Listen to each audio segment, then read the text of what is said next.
JADC2. So let's first answer what that is. So it's an acronym. It stands for Joint All Domain Command and Control, hence the C2, command and control.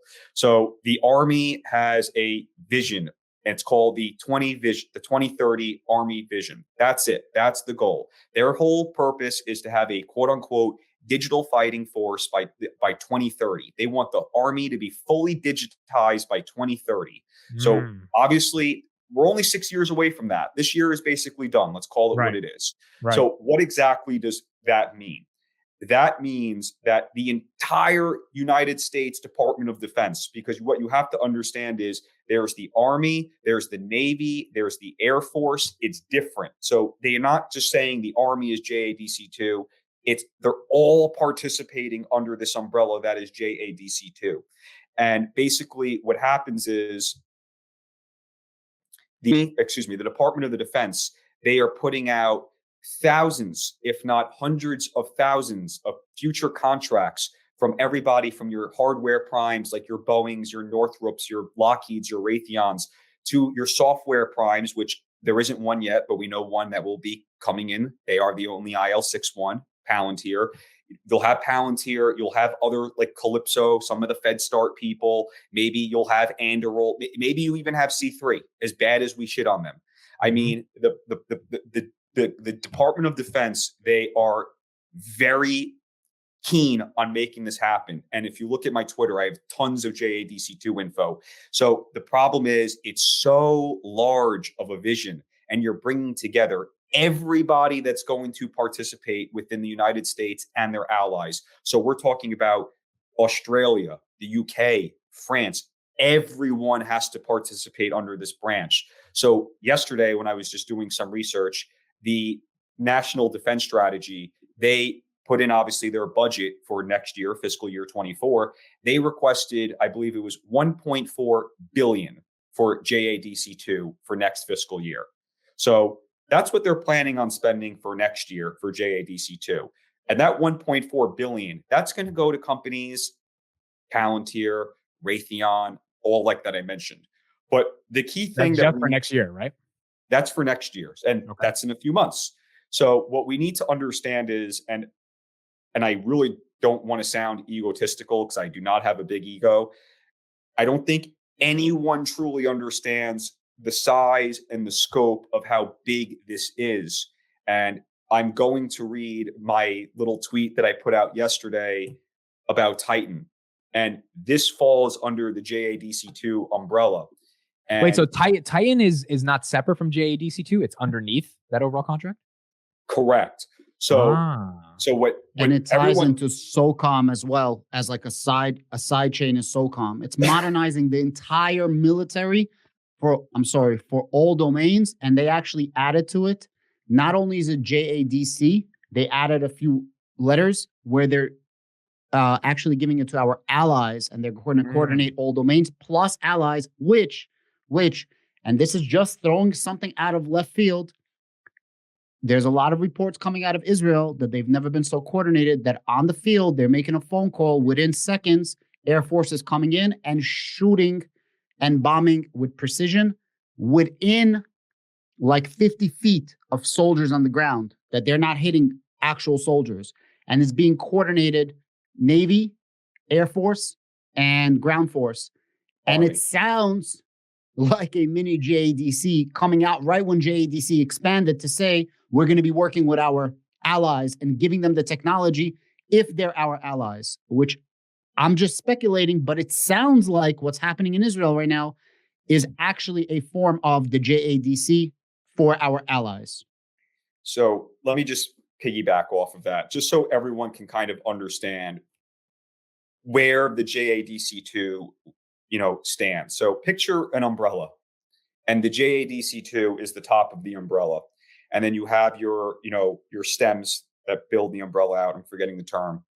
So there's 3 code names that we all need to understand. And this is really how you're able to connect it all. And this is how I said, I can go down a rabbit hole every 5 minutes. So the Army has Project Convergence. That is their code name for the JADC2 program for the Army. Titan falls under Project Convergence. So the Titan program, once it is officially awarded, whether that is to Palantir or that is to whomever it might be. I mean, granted, I'm going to assume it's going to be Palantir. But when they got the award in 2021, 2022 for the second phase, I just want you to listen to the words. My dog's going fucking nuts right now. He's excited about Palantir. He's like, he's getting this contract, baby. You should only hear him. So this is Palantir's words, not mine. And this is what I think everybody needs to understand about Titan. Just give me 1 second. I'm looking for it. The DoD has been trying to go paperless since 2008. Good luck. Well, yeah, it seems like P. Morton. That's why. No, I'm pretty. I'm pretty good at getting all my stuff. So the Titan. This is Palantir. This is probably Akash Jain speaking, the head of Palantir United States government, not me.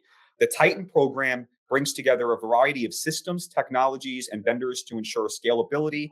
Palantir's modular open system architecture will be a critical backbone.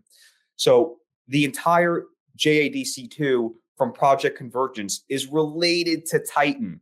So the main concept of JADC2 is basically what Adam was touching on, is the entire Department of Defense wants to be able to find a target, watch the target, plan for the target, and then maneuver and get ready to attack said target. And that was a great example that Adam just gave, it's three different divisions. So you have the Army with Project Convergence, and that's going to be Titan. Then you have the Navy, that's Project Overmatch. That's going to be their contribution to JADC2. And then you have the Air Force with Advanced Battle Management System. So you have the three different divisions. Those are their contributions to JADC2. Project Convergence, Project Overmatch, and then Advanced Battle Management System. Now, if Palantir does not win Titan, I will go on record right now. That is extremely, extremely, extremely, extremely bad. And it is much worse look than if they lost NHS. Why? I will repeat that. If they lost NHS, they can still do work with those hospitals if the hospitals choose to do so, unless the UK changes some rule or whatever that bans Palantir. The United Kingdom's Royal Marines, their army, they are already on Palantir. So everyone over there, they have no idea what they're talking about. The military is powered by Palantir over there, basically. Right. So if they look at the hospital system can still use it if they choose to be, unless the United Kingdom changes their rules or laws. And granted, I live in New York. I don't know the United Kingdom rules or laws, so I might be wrong there.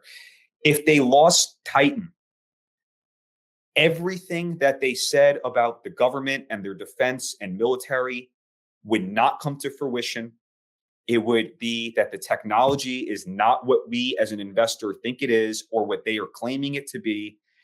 And we've been sold a bill of goods. And that would be a very bad look. They can split Titan and that would be okay. If they do not win it, it's bad.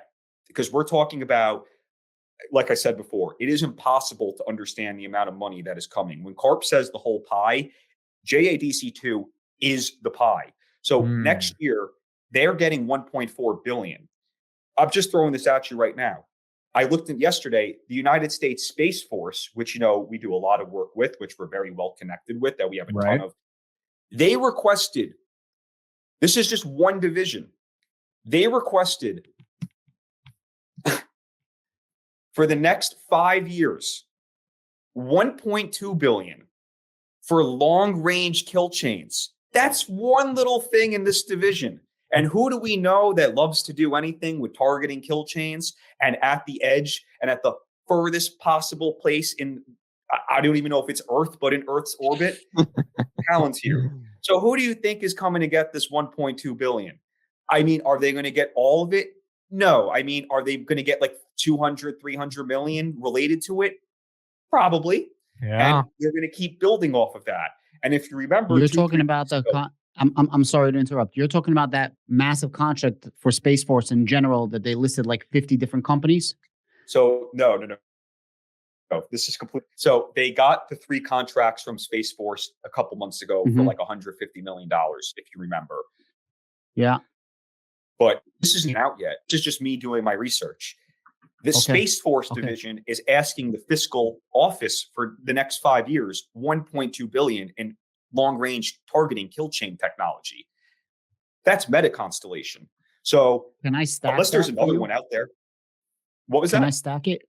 I want to stack that. That's really good research. Besides for that, they mentioned Space Force. It was like, bro, I want to say like almost $1 billion, like a $900-something million program, Space Force and Air Force. And they are spending that to invest and maintain. And if I did the math on one of my videos, that I estimated of the 900 million, like 300 to 400 million is going to go to Palantir based on the existing contracts and maintaining the existing systems.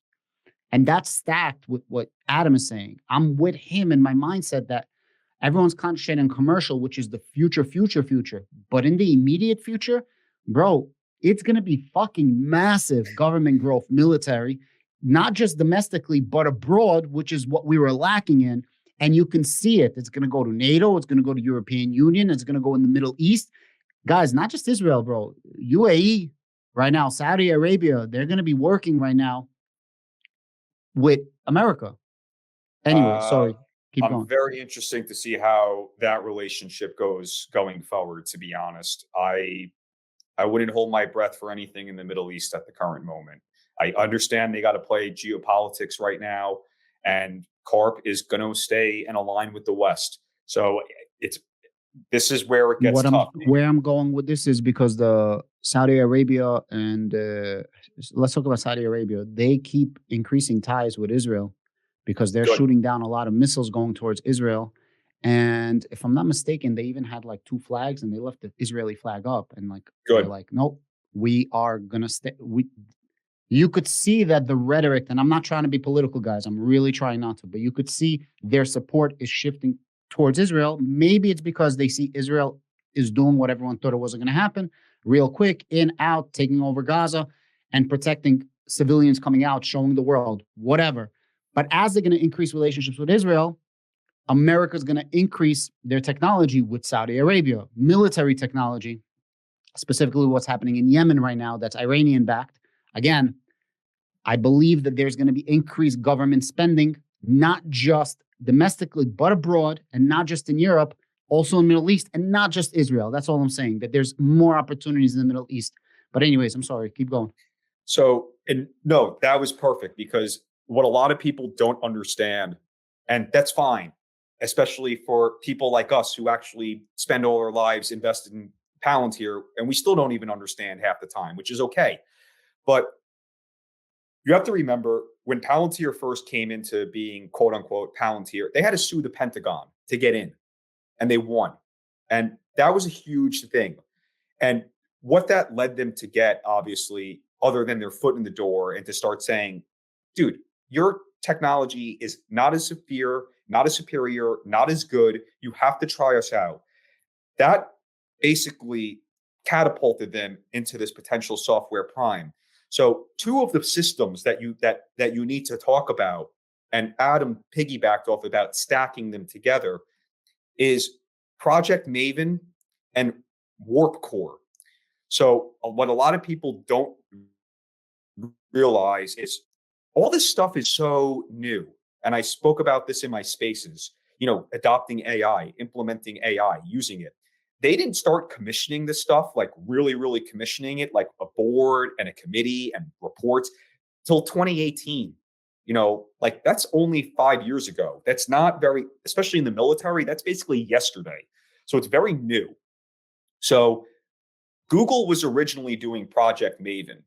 And basically what happened with Google and Project Maven is a bunch of I'll try not to be political, the woke liberal people, they didn't like Google working with the government and doing Project Maven. That's not political. That's fact, right? They didn't want that. I'm trying to be in my best behavior, trust me. So I'm just going to leave it at that. So they left, and Google said to the government, screw you, we're not touching this anymore. Our employees are carrying a tantrum. It's not worth it. But the go and continue working with fucking China. Okay, great. So, Right. So Palantir, they picked up Project Maven.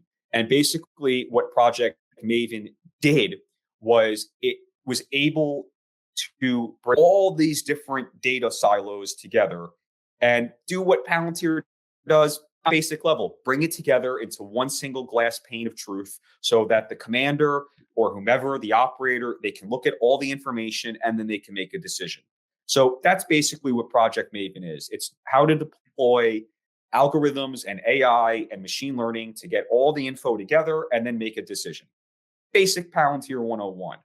But because they were able to do it so good and so quickly, remember, I wasn't in the room. I'm going to assume they took everything Google made and they probably just threw it out.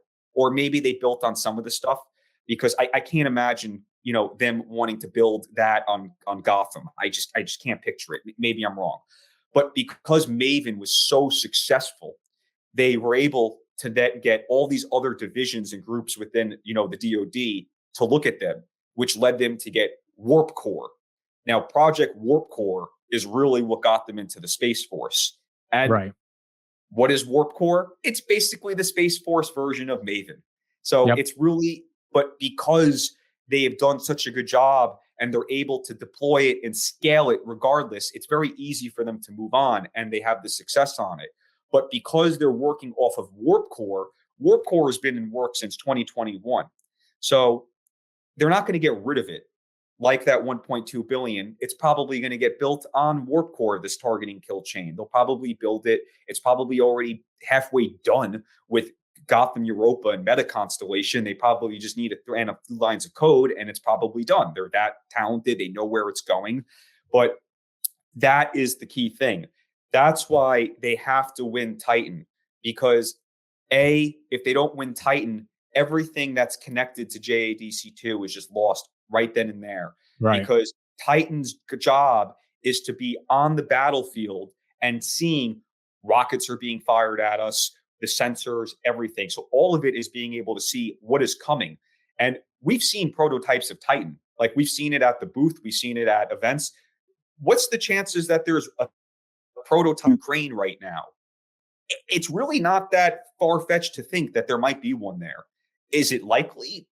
Maybe not, because it's not a fully complete thing. But part of the reason why I felt like they didn't want the war to end so quickly is they want to test these technologies. And they've been testing a lot of new stuff. So you might have even seen it when they released the DoD. They want to put in that big replicator swarm drone, 10,000 drones coming at an enemy. That is what the future of warfare is trying to be. Less people on the battlefield, more people hunkered in a bunker controlling a drone. And that is what they want JADC2 to be able to do. Because if you have people in Australia, the United Kingdom, New Zealand, Washington, Belgium, Paris, London, and the battlefield is all the way in Yemen, and you're just sending 20,000 drones at them, and each drone is running on perfectly made AI that the drone can make its own decision of, I got to go left, I got to go right. But the operator still has the ultimate decision to do the kill. That is where they're going. And that is what they need. And because it's such a big piece of the pie, Palantir is not going to make drones and make drone technology. Skydio, the people that did the SkyKit drone portion for Palantir, they did the drones. They might get that, but it will be running through Gotham in some shape or form. Everything is going to have to come through this one single glass pane for JADC2 to be perfect, because everyone needs to see the same exact thing on the battlefield. If Adam is an operator in Ukraine and he's seeing real live data and he's saying, all right, I got to move my squadron to this river over here, and I'm over here in New York and I'm on his side, but I don't see it, we are not going to be able to communicate. The decisions won't work. So everything needs to come together. So that's why going forward, if you see Project Convergence, Overmatch, Linchpin is a relatively new one that's going to award money for Titan. They have said that Project Linchpin isn't going to start giving out money till fiscal year 2024. And the first one is going to be the Titan winner. So there's money being allocated for this already. And the biggest this row that Titan is so much more important than NHS is we just got that $250 million JADC2 contract a couple weeks ago. They would not award Palantir $250 million to build and to not give it to them. It doesn't make any sense that they would say, here's $250 million, but in a month from now, we're going to give the contract to Raytheon and C3. It does not make any sense. They mentioned it on earnings. Remember, Amit, we mentioned that they mentioned Titan program and a partnership for something, and we're Northrop. like, well, if Titan was dead, why would they be mentioning Titan? Like, in theory, they wouldn't be talking about it on the earnings call, which is fresh. Correct. Again, that's just connecting dots. But you remember we were saying that. Right. So Titan itself is going to lead to the JADC2 because they're going to have billions of dollars come in for this. And if we're going to stick by the Department of the Defense vision, 2030, 6 years, we're going to see some serious money roll through in the next couple of years. So if you want to be a fully digitized force by 2030, the ball needs to move now, because not only do you need to get those technologies in and up and running, you need to improve them, and you need to get them at scale, and you need to get them at speed, and you need to get them to where it's worth it for the warfighter. Because if the warfighter, I can't see around this corner good enough, or the maneuverability, it's done. It's not going to work. That's why when I post a lot of the HoloLens IVAS stuff, obviously, granted now there'll be a little bit different take because we do have, our set is a lot of it was concentrated on what the warfighter was saying. So that first version, they were saying it was heavy, it was nauseous, it was bad. And then that's why the Department of Defense, they were ready to spend $20 billion on this, $20 billion. And they were like, whoa, we're not ready to spend this if it's not up to par. So they were like, all right, we'll give you 40 million. And Microsoft, they made improvements, and good for them. But to where it needs to be, I don't know. They might turn around and they might say to Microsoft, we love the hardware, but we're going to go with Palantir software. And they might get $10 billion contract. So this is what I'm saying to all the people. You do not know when that big money is coming for Palantir. In history, since it's been public, our biggest contract is about $1 billion, that $890 million contract they got like 2 years ago. In government terms, $1 billion, chump change. So it's going to come. So the short-term military context is way more bullish, in my opinion. It's just so much stuff. Obviously, it's a lot of politics, but there is so much going on behind the scenes. It's coming. So Adam, let me ask you this. Let me ask you this, because we got to wrap up in like 2 minutes. But Karp on a podcast once, he said, or on an earnings call, I think it was CNBC interview, whatever. He was like, it was like a government CAGR'd at 30% year over year for the past decade. But some years it was 0%, some years it was 80%. And when you average it out, it ended up being 30%. And so he was trying to make the point to the interviewer that's like, look, I know you think government revenue is not good right now, but there's a lot of money and we can't control when they give it. But if we're in the running and we get it all at once, it'll average out. Is that kind of how you think the next decade's going to play out? There's a lot of money and eventually it'll come every year, maybe not certain years, but different years it'll come. I would say it's going to come in a more quicker and more lump sum than we're used to seeing. And the reason behind that is, and this is no shocker, the world is a much scarier place today than it was when they went public. And more importantly, they have proven within Russia, Ukraine, and they're going to prove their worth again with Israel, Hamas, and going on over there, is the technology work. It provides results. And the key thing that matters in war is to win. And they cannot lollygag. They cannot take time. They need to get this stuff out, and they need to get it up to battle ready today. So I think we're going to see a lot of government contracts come through in the next 6 years or so. Are we going to get a lot of 3-5 year, $400 or $500 million? Yes, that's probably going to happen. But I think we're going to see a lot of yearly big money come also, because all these departments, they're going to get JADC2 money. The Army, the Navy, the Air Force, they have their JADC2 umbrella. The Air Force is way more over than than the Army and the Navy. The Navy is way behind right now in Project Overmatch. It's going to come. And maybe it's $200 million a year. Maybe it's $400 million a year. But the billions are coming. And they need Titan. Guys, we want to shout out the Palantir Discord. Adam runs the Palantir Discord with his team, a bunch of them, but he's like one of the main people there. So check out the Discord. It's really cool. Ether Square, there's a lot. I believe Arnie goes in there. Really, really good wealth of knowledge for sure, for sure. Please thank you for coming on, Adam. Everyone, please make sure to check out the Discord. I'm highlighting that link in the chat right now. You can join and